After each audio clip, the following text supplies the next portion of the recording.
A long time ago, I used to work at the public library, and I want to tell you one of my favorite stories from a day that I was working in the kids section.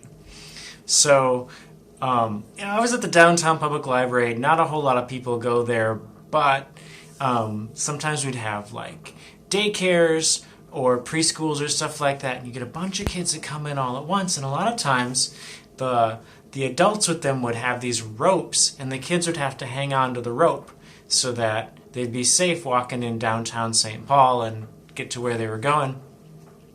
And when I was working in the section, there was one mom and a kid looking at books, and then this whole bunch of kids hanging onto a rope come in.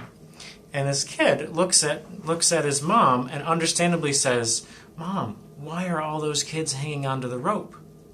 And she says, "Well, honey, so that nothing bad happens to them." So he thinks about it for a second and he says, "Mom, should I be hanging onto that rope?" So I thought that was really funny. Great use of logic there. And this is what happened with kids that were well behaved. There were some other groups of kids that came in and they were actually like harnessed and clipped onto the rope.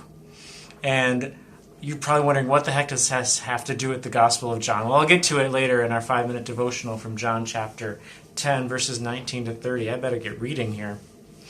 There was again a division among the Jews because of these words. Many of them said, "He has a demon and is insane. Why listen to him?" Others said, "These are not the words of one who is oppressed by a demon. Can a demon open the eyes of the blind?" At that time, the Feast of Dedication took place in Jerusalem. It was winter, and Jesus was walking in the temple in the colonnade of Solomon. So the Jews gathered around him and said, "How long will you keep us in suspense? If you are the Christ, tell us plainly." Jesus answered them, "I told you, and you do not believe. The works that I do in my Father's name bear witness about me, but you do not believe because you are not among my sheep. My sheep hear my voice, and I know them, and they follow me, and I give them eternal life, and they will never perish, and no one will snatch them out of my hand. My Father, who has given them to me, is greater than all, and no one is able to snatch them out of the Father's hand. I and the Father are one." So, again, we have this great debate among people in public of, is Jesus the Messiah or is he not? And Jesus has taken a walk in this beautiful place in the outer part of the temple where rabbis and other people would be walking around talking about things with their students and all this kind of stuff. And it's winter time. It's Hanukkah time, which is the Feast of Dedication that was mentioned there. So that's sort of the scene, and people are like, well, why don't you just tell us? Are you the Messiah? Are you not the Messiah? And the thing is, Jesus had already told people that he was the Messiah, but interestingly, only a couple of times, and only privately.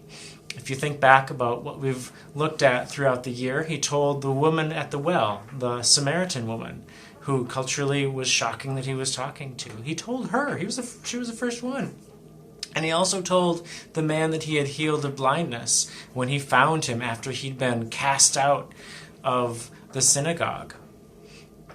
But in public, what he'd been doing was acts of healing and mercy and teaching. And he was saying these things should really speak for themselves. I am acting as your Messiah. You gotta put it together, guys, because if I just tell you and you don't want to believe me, you're not gonna believe what I say anyway. But he has another message, a message for his sheep. And I'm going to read it again. It's one of those things that's worthy to underline if you do that kind of thing. My sheep hear my voice, and I know them, and they follow me. I give them eternal life, and they will never perish, and no one will snatch them out of my hand. My Father who has given them to me is greater than all, and no one is able to snatch them out of the Father's hand. I and the Father are one. There is so much in there that's really good and really comforting. So if you're listening today and you count Jesus as the Messiah and you're coming to hear what he has to say, you are his sheep. You're what he's talking about. And to my story at the beginning, in the dangers and difficulties of life, sometimes we feel like we have to be hanging onto that rope or something bad's going to happen. But guess what? We are not that group of kids. You are the group of kids, I'm not saying you're bad, But we are the group of kids that are harnessed into the rope. God is the one holding on to us. Did you see that? No one is able to snatch them from my Father's hand, Jesus said. So I know there's stuff going on in life, and stuff will go on in life, and things will be hard, and there'll be things that people do, and ways that we screw up, and things that just happen that are bad and are hard. But you know what? You're clipped in.